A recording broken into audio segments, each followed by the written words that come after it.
Hello everyone, good morning. आप सभी लोगों का बहुत बहुत स्वागत है आज के इस हमारे सेशन में, जिसमें कि टॉप 15 क्वेश्चंस को डिस्कस करेंगे। तो सारे प्रश्न इंपॉर्टेंट रहेंगे, सभी लोग जल्दी से जुड़ जाइए। एक बार क्लास को एक बार दोस्तों में शेयर कर देंगे। जो लोग भी क्लास में पहली बार जुड़े हैं, प्लीज चैनल को सब्सक्राइब करेंगे एंड बेल आइकन को प्रेस करेंगे, ताकि वीडियो का नोटिफिकेशन डेली आप सभी लोगों को मिल सके। ठीक है, और ये हमारी जो 15 क्वेश्चन की सीरीज है, ठीक है, सारे प्रश्न इंपॉर्टेंट रहते हैं और डिटेल रूप से करवाया जाता है 9 AM पे। ठीक है, देखिएगा 9 AM पे रेगुलर चलता है, तो इसको आप लोग जरूर ज्वाइन करेंगे और दोस्तों को भी शेयर करेंगे। इससे आपको काफी हेल्पफुल मिलेगा, कम समय में ज्यादा आउटपुट आप लोगों को मिलेगा। चलिए आगे बढ़िए, फर्स्ट क्वेश्चन को देखेंगे। निम्न में से किस हार्मोन में आयोडीन होती है? तो किस हार्मोन में आयोडीन होती है? थायरोक्सिन में, टेस्टोस्टेरोन में, इंसुलिन में, या ठीक है एड्रेनलिन में। तो क्या हो जाएगा यहाँ पे?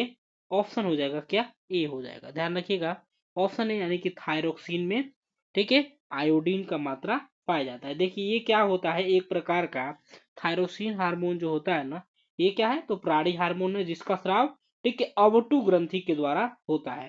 थायरोक्सिन हार्मोन जो है, ध्यान रखिएगा, वसा ठीक है प्रोटीन और कार्बोहाइड्रेट के मेटाबॉलिज्म को बढ़ाता है।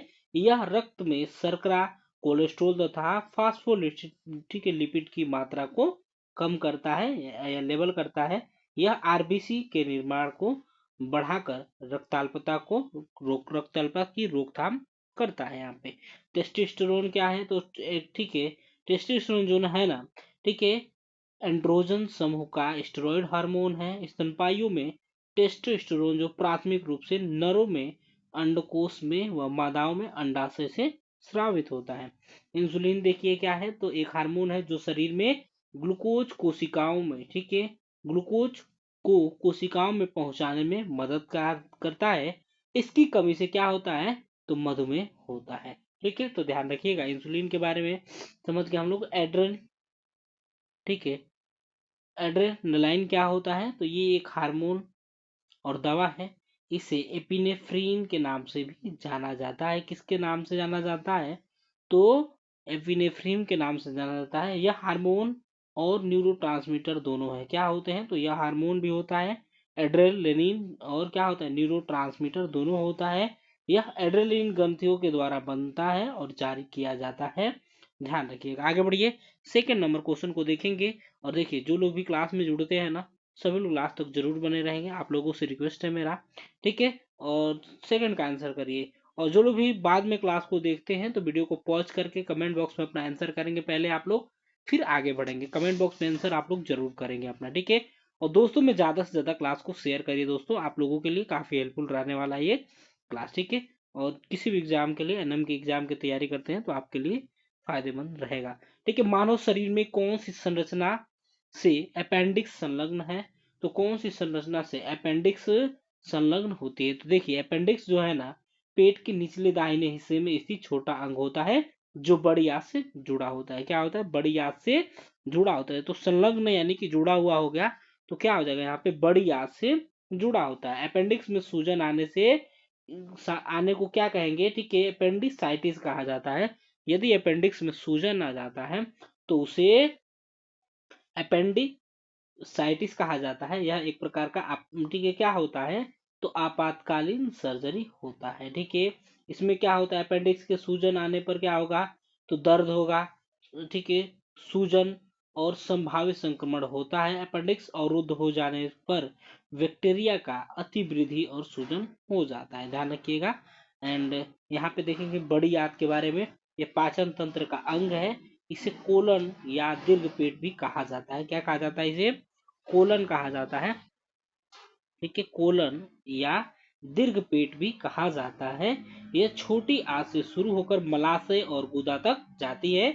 बड़ी आंत का मुख्य कार्य क्या होगा? तो अपचनीय खाद्य पदार्थों से पानी सोखना और शरीर से बेकार अवशिष्ट पदार्थों को बाहर निकालना इसका कार्य होता है। छोटी आंत जो है ना, क्या है छोटी आंत? तो पाचन प्रक्रिया का एक अंग है। यह पेट और बड़ी आंत के बीच स्थित होता है। कहाँ पे होगा? पेट और बड़ी आंत के बीच स्थित होता है।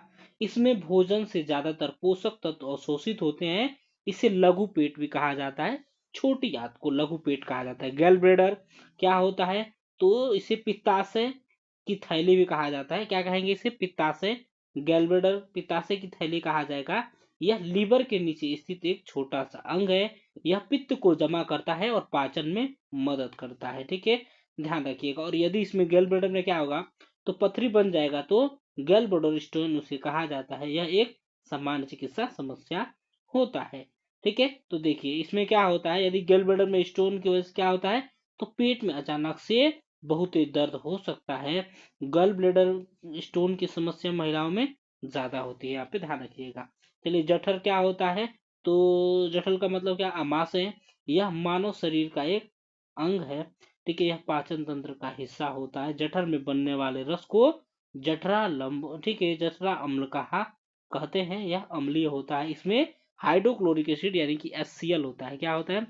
HCl होता है। चलिए आगे बढ़ेंगे, थर्ड नंबर को देखिएगा। ठीक है, द्वितीय हृदय स्पंद ध्वनि का कारण है। तो द्वितीय हृदय स्पंद ध्वनि का कारण क्या है? महाधमनी का पार्ट है, ठीक है, मिट्रल का पार्ट है, त्रिवलन का पार्ट है, या अंडाकार रंध्र है। तो यहाँ पे सभी लोग बताएंगे। ठीक है, द्वितीय हृदय स्पंद ध्वनि का कारण क्या होता है, सभी लोग बताएंगे। ठीक है, यानी कि ध्वनि ये क्या होता है तो महाधमनी और फुफ्फुसीय वाल्व को बंद होने के कारण क्या होता है तो द्वितीय हृदय स्पंद ध्वनि। ठीक है, यह वेंटिकुलर, ठीक है, सिस्टोल के अंत और वेंटिकुलर डायस्टोल के शुरुआत में होता है। कब? द्वितीय हृदय स्पंद। यहाँ पे राइट आंसर क्या हो जाएगा? थर्ड का ऑप्शन ए हो जाएगा, यानी कि महाधमनी कपाट हो जाएगा। ध्यान रखिए क्या होगा। ठीक है, यह क्या होता है तो यह ध्वनि क्या होता है? ठीक है, एक शांत ऊंची डब जैसी ध्वनि होती है। इसे स्टेथोस्कोप के डायफ्राम से सबसे अच्छी तरह सुना जा सकता है। यह सिस्टोल के अंत की संकेत होता है। ध्यान रखिएगा क्या होता है तो सिस्टोल के अंत होता है।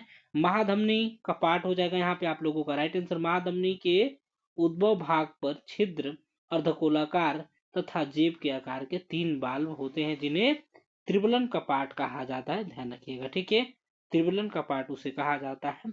देखिए माइट्रल बाल्ब क्या होता है, यहाँ पे देखेंगे हृदय के चारों बाल्बों में से एक है। यह हृदय के बाएं अलिंद और बाएं निलय में स्थित होता है। त्रिबलन कपाट क्या होता है तो हृदय का बाल्ब, एक बाल्ब है जो कि दाएं अलिंद को दाएं निलय से जोड़ने का कार्य करेगा। ठीक है, क्या करेगा तो दाएं निलय को, ठीक है, क्या करेगा ये दाएं अलिंद को दाएं निलय से जोड़ने का कार्य करता है। ठीक है, इसके बारे में ध्यान रखिएगा। ठीक है, अंडाकार रंध्र देखिए इसका राइट आंसर तो क्या हो जाएगा आप लोगों का? ऑप्शन ए हो जाएगा, महाधमनी का पार्ट हो जाएगा। ठीक है, अंडाकार रंध्र क्या होता है तो खोपड़ी और हृदय दोनों में ये होता है अंडाकार रंध्र। ठीक है, चलिए आगे बढ़िए, फोर्थ नंबर को देखेंगे। निम्नलिखित में से कौन सा हार्मोन एमिनो एसिड से व्युत्पन्न है? तो कौन सा हार्मोन है ठीक है एमिनो एसिड से व्युत्पन्न होता है? तो यहाँ पे देखिए सब लोग आंसर करिए, फोर्थ का राइट आंसर क्या हो जाएगा। ठीक है, फोर्थ का राइट आंसर करिए। ठीक है, एपिनेफ्रिन हो जाएगा, प्रोजेस्टेरोन हो जाएगा, प्रोस्टाग्लैंडिन हो जाएगा, या ठीक है एस्ट्रोजन हो जाएगा। ठीक है, एस्ट्रोजन हो जाएगा, एस्ट्रोजन है आप लोगों का। तो फोर्थ का सब लोग यहाँ पे राइट आंसर करिए। तो क्या हो जाएगा? ऑप्शन होगा एपिनेफ्रिन हो जाएगा, जो कि हार्मोन एमिनो एसिड से व्युत्पन्न होता है। एपिनेफ्रिन अल्फा बीटा एड्रिनजन, ठीक है, क्या होता है एड्रिनर्जिक, ठीक है, एगोनिस्ट के रूप में जाने जाने वाले दवाओं के एक वर्ग में शामिल होता है एपिनेफ्रिन। प्रोजेस्टेरोन पता ही है, ठीक है, एक महिला हार्मोन है जो कि अंडाशय और एड्रिनल ग्रंथियों से बनता है। किससे बनेगा? अंडाशय और एड्रिनल ग्रंथियों से बनता है। यह हार्मोन महिलाओं के शरीर में कई काम को करता है। ठीक है, ध्यान रखिएगा प्रोजेस्टेरोन की, ठीक है, कमी या ज्यादा होने से कई समस्याएं हो जाएगी। ध्यान रखिएगा। ये क्या है तो हार्मोन गर्भावस्था के लिए जरूरी होता है। यह गर्भाशय को तैयार करता है। क्या करता है? गर्भाशय को तैयार करता है। यह मासिक धर्म चक्र को नियंत्रित करता है। प्रोजेस्टेरोन एंड क्या करेगा? यह शरीर में एस्ट्रोजन की मात्रा को नियंत्रित करने का कार्य करता है। प्रोस्टाग्लैंडिन क्या है? ठीक है, प्रोस्टाग्लैंडिन देखिए हार्मोन जैसे पदार्थ होते हैं जो शरीर के कई कार्यों को प्रभावित करने का कार्य करते हैं। क्या करते हैं तो कई कार्यों को प्रभावित करेंगे। एस्ट्रोजन, ठीक है, एस्ट्रोजन एक महिला हार्मोन होता है। यह महिलाओं के प्रजनन और यौन स्वास्थ्य के लिए जरूरी होता है।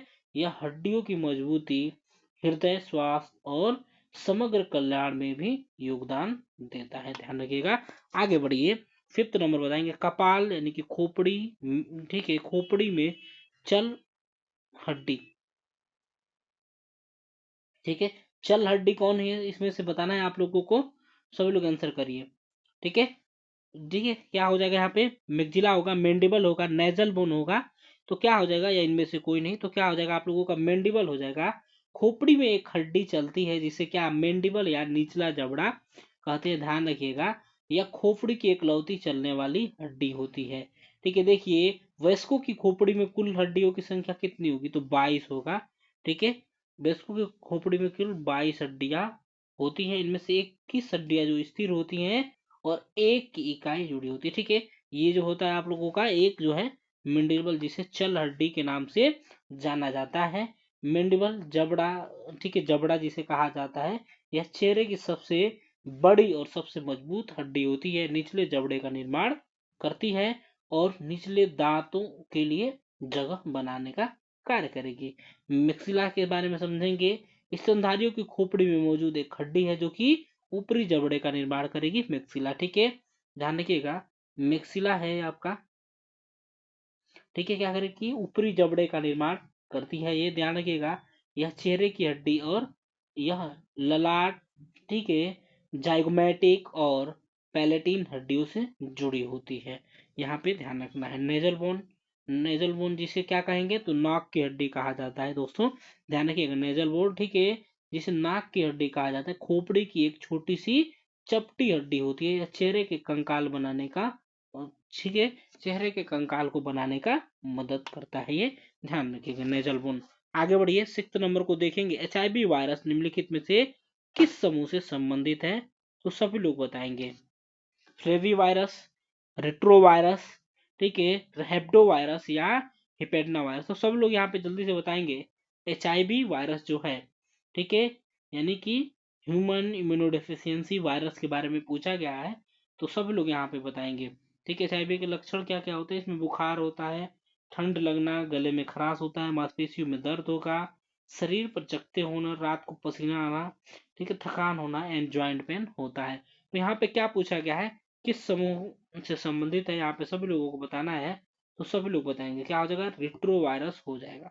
ठीक है, ऑप्शन बी हो जाएगा, रेट्रो वायरस हो जाएगा, जो कि HIV वायरस किस समूह से संबंधित है, रेट्रो वायरस से संबंधित है। रेट्रो वायरस क्या है, तो RNA वायरस का, ठीक है, एक कुल है जिसकी सदस्य जातियां अन्य जीवों की कोशिकाओं में घुसकर उन्हें DNA में, ठीक है, अपने अनुवांशिक जीनों का RNA के प्रति डालने का कार्य करते हैं, रिट्रोवायरस। ठीक है, ये क्या है आप लोगों का, फ्लेवी वायरस क्या होता है, तो एक रोगजनक वायरस है जो मनुष्य और जानवरों को गंभीर बीमारियां फैलाता है। ध्यान रखिएगा। चलिए, ठीक है, आगे बढ़ेंगे, नेक्स्ट क्वेश्चन को देखेंगे हम लोग। 7 नंबर बताएंगे, निम्नलिखित में से कौन सा एक वेक्टर बोर्न डिजीज है। वेक्टर बोर्न डिजीज, इसमें से सभी लोगों को बताना है दोस्तों। डिप्थीरिया है, क्या है, सभी लोग बताएंगे, वेक्टर बोर्न डिजीज, आंसर करिए। ठीक है, आंसर करिए, डिप्थीरिया, डेंगू, टिटनस या मीजल्स। तो यहाँ पे क्या हो जाएगा, 7 का हो जाएगा क्या दोस्तों, ऑप्शन बी हो जाएगा, ऑप्शन बी हो जाएगा, यानी कि क्या होगा, डेंगू, जो कि क्या है, तो एक प्रकार का वेक्टर बोर्न डिजीज है। ठीक है, डेंगू, ठीक है, क्या है, तो इसमें क्या क्या आता है, जैसे डेंगू आ गया, मलेरिया आ गया, चिकनगुनिया आ गया, जीका वायरस और पीला बुखार जैसी बीमारियां होती है ना, वेक्टर जनित रोग होती हैं। यह बीमारियां जो है ना, मच्छरों, टिक्स, मक्खियों और पिस्सू जैसे जीवों के काटने से फैलता है। ठीक है, ध्यान रखिएगा, तो डेंगू हो जाएगा यहाँ पे राइट आंसर आप लोगों का। ठीक है, देखिए यहाँ पे क्या हो जाएगा आप लोगों का, डेंगू हो जाएगा। आगे बढ़िए, डिप्थीरिया जिसे गला घोटू कहते हैं, गला घोटू कहा जाता है इसे।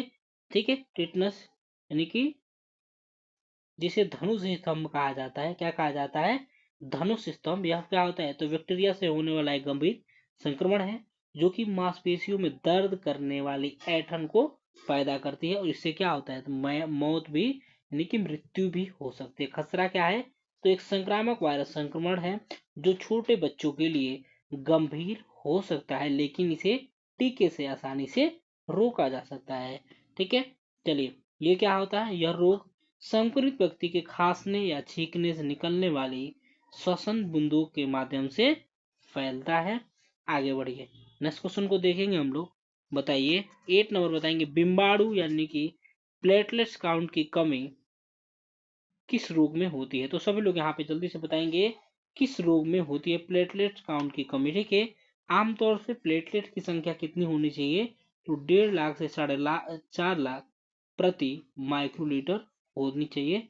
यहाँ पे ध्यान रखिएगा। ठीक है, यदि प्लेटलेट की संख्या इसमें इससे या कम हो जाती है तो इसे थ्रोम्बोसाइटोपेनिया या थ्रोम्बोसाइटोसिस कहा जाता है। यहाँ पे तो क्या हो जाएगा, सभी लोग बताएंगे 8 का राइट आंसर क्या होगा, ऑप्शन सी हो जाएगा। एक बार क्लास को सभी लोग शेयर करिए, डेंगू हो जाएगा राइट आंसर। ठीक है, ठीक है, ऑप्शन डी हो जाएगा, यानी पे डेंगू हो जाएगा। ठीक है, देखिए एडीज मच्छर के माध्यम से यह फैलता है। ठीक है, इसके देखिए यानी कि प्लेटलेट काउंट जो है ना आपका, प्लेटलेट की बिम्बाणु की संख्या यदि 1.5 लाख और 4.5 लाख से कम हो जाते बीच में रहना चाहिए, मिनिमम होता है 1.5 लाख। ठीक है, यदि 1.5 लाख से कम होगा तो डेंगू होता है। ठीक है, देखिए इससे क्या होता है, तो डेंगू भी हो सकता है। ठीक है, टाइफाइड, मलेरिया या चिकनगुनिया जैसी बीमारियां प्लेटलेट की संख्या की कमी से हो सकती है। ठीक है, ये मोस्टली आपका क्या होता है, यहाँ पे डेंगू हो जाता है। तो ऑप्शन सी हो जाएगा, ध्यान रखिएगा, डेंगू हो जाएगा। ठीक है, जिसे ब्रेक बोन यानी कि हड्डी तोड़ बुखार भी कहा जाता है डेंगू को। ठीक है, क्या कहा जाता है कमेंट बॉक्स में सभी लोग बताएंगे। एक बार क्लास को आप लोग जल्दी से शेयर कर दीजिए दोस्तों, जो लोग भी अभी तक क्लास को शेयर नहीं किए हुए हैं वो शेयर कर दीजिए आप लोग। ठीक है, तो चलिए यहाँ पे देखिए मलेरिया जो है, ठीक है, प्लाज्मोडियम के कारण इन्फेक्शन होता है। संक्रमित मच्छर के काटने से फैलने वाले प्लाज्मोडियम परजीवी के कारण होने वाला संक्रमण है। मलेरिया अधिकांशतः कुछ संक्रमित मादा एनाफिलीज मच्छरों के काटने के माध्यम से लोगों में फैलता है। यहाँ पे ध्यान रखिएगा। फाइलेरिया क्या है, तो फाइलेरिया एक संक्रामक बीमारी होती है। क्या होती है, एक संक्रामक बीमारी होती है जो धागे जैसे दिखने वाले परजीवी की वजह से होती है। इसे हाथी पांव रोग के नाम से भी जाना जाता है, किसे, फाइलेरिया से। ठीक है, क्या होता है, पैरों में स्वेलिंग आ जाती है बहुत ज्यादा मात्रा में, फाइले में। ठीक है, पैरों में बहुत ज्यादा सूजन आ जाती है। ध्यान रखिएगा, यह बीमारी मच्छरों के काटने से फैलती है। इसके लक्षण क्या होंगे, तो शरीर में सूजन, बुखार, त्वचा का मोटा होना, पैरों में सूजन। ठीक है, त्वचा का रंग सामान्य से ज्यादा गहरा होना, त्वचा खड़ी खड़ी नजर आना, छाले युक्त त्वचा हो जाएगा यहाँ पे। ठीक है, टाइफाइड के बारे में देखिए, टाइफाइड क्या है, टाइफाइड बुखार एक जीवाणु संक्रमण है जो दूषित भोजन और पानी से फैलता है। ठीक है, यहाँ पे ध्यान रखिएगा। आगे बढ़िए, नेक्स्ट क्वेश्चन को देखिए, किससे अतिरिक्त सभी एनीमिया के चिकित्सकीय अभिव्यक्तियां हैं। तो चिकित्सकीय अभिव्यक्तियां है किसके, हेमोग्लोबिन का निम्न स्तर, थकान, ठीक, अतिक्रियाशीलता, शिथिलता। तो सभी लोग यहाँ पे जल्दी से बताइए दोस्तों, क्या हो जाएगा, किसके अतिरिक्त सभी एनीमिया के चिकित्सकीय अभिव्यक्तियां हैं। आंसर करिए आप लोग जल्दी से, क्या हो जाएगा। एक बार क्लास को आप लोग शेयर भी कर दीजिए दोस्तों में, और 9 का जल्दी से आंसर करिए, क्या हो जाएगा। ठीक है, तो क्या हो जाएगा यहाँ पे 9 का ऑप्शन सी हो जाएगा। ठीक है, अति क्रियाशीलता यानी कि हाइपर एक्टिविटी हो जाएगा राइट आंसर यहाँ पे, ध्यान रखिएगा। ठीक है, एनीमिया क्या होता है, तो एनीमिया क्या होता है, तो एनीमिया जो कि उपचार अंतर्निहित निदान पर निर्भर करता है। आयरन की कमी के लिए आयरन सप्लीमेंट का उपयोग इसमें किया जाता है। ठीक है, तो ध्यान रखिएगा, आयरन कमी से क्या होता है, एनीमिया होता है।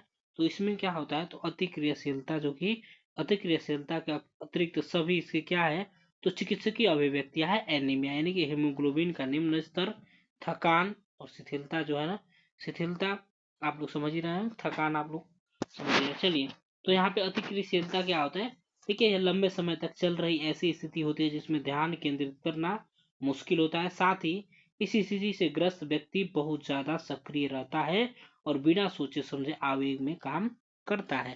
आगे बढ़िए, नेक्स्ट क्वेश्चन को देखिए। 10th नंबर, निम्नलिखित में से कौन सा एक यौन संचारी रोग नहीं है।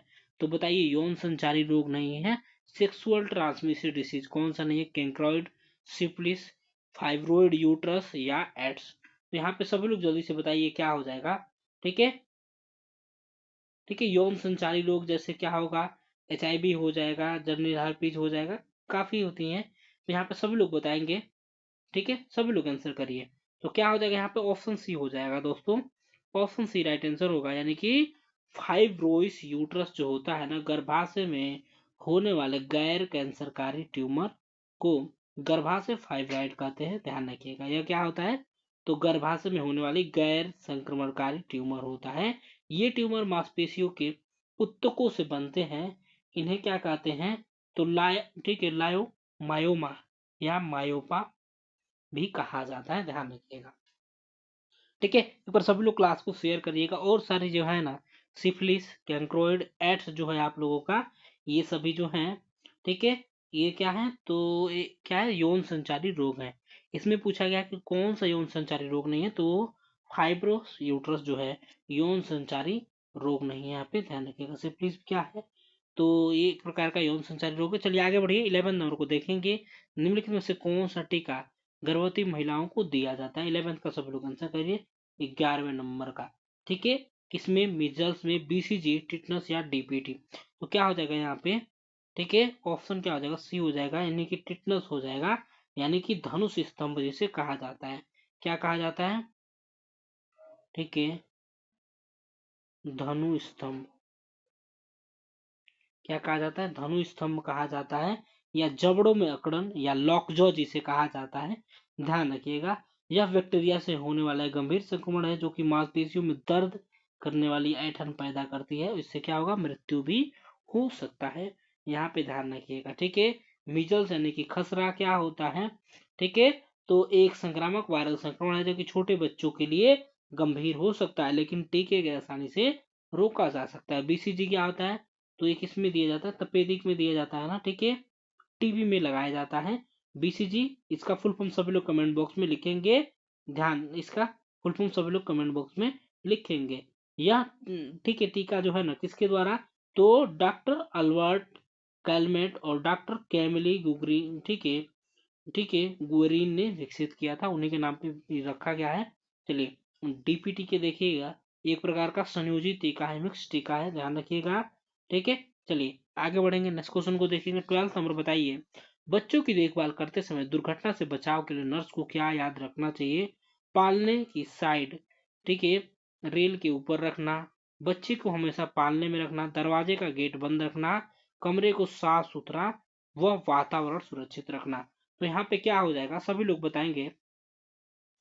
12th का बताइए क्या हो जाएगा, तो 12th का क्या हो जाएगा, ऑप्शन डी हो जाएगा, कमरे को साफ सुथरा व वातावरण सुरक्षित रखना, जो कि क्या हो जाएगा यहाँ पे, बच्चे की देखभाल करते समय दुर्घटना से बचाव के लिए याद रखना चाहिए नर्स को। चलिए आगे बढ़िए, नेक्स्ट क्वेश्चन को देखेंगे। बच्चों के साथ खेलते समय एक टोडलर के खेल को किस रूप में वर्णित किया जा सकता है? एक टोडलर के खेल को किस रूप में, समानांतर, प्रतिस्पर्धात्मक, सहकारी या हिस्सेदारी? सॉरी, सभी लोग बताइए। एक बार क्लास को आप लोग शेयर करेंगे दोस्तों, ठीक है, संख्या आपकी कम है तो जल्दी से एक बार क्लास को शेयर करिए। जो लोग वीडियो को लाइक नहीं किए तो आप लोग वीडियो को लाइक करेंगे, ठीक है। चलिए, तो यहाँ पे बताइए 13 का क्या हो जाएगा, तो समानांतर हो जाएगा ना, क्या हो जाएगा, ठीक है, पैरेलल हो जाएगा आप लोगों का, राइट आंसर हो जाएगा। टोडलर यानी कि एक छोटा सा बच्चा जो कि चलना सीख रहा है, ठीक है, या जिसने हाल ही में चलना सीखा है, ठीक है, तो उसे टोडलर कहा जाता है, ठीक है। टोडलर की एज आप लोग कमेंट बॉक्स में सभी लोग बताएंगे, मोस्ट सभी लोगों को पता है क्योंकि मैंने बताया है।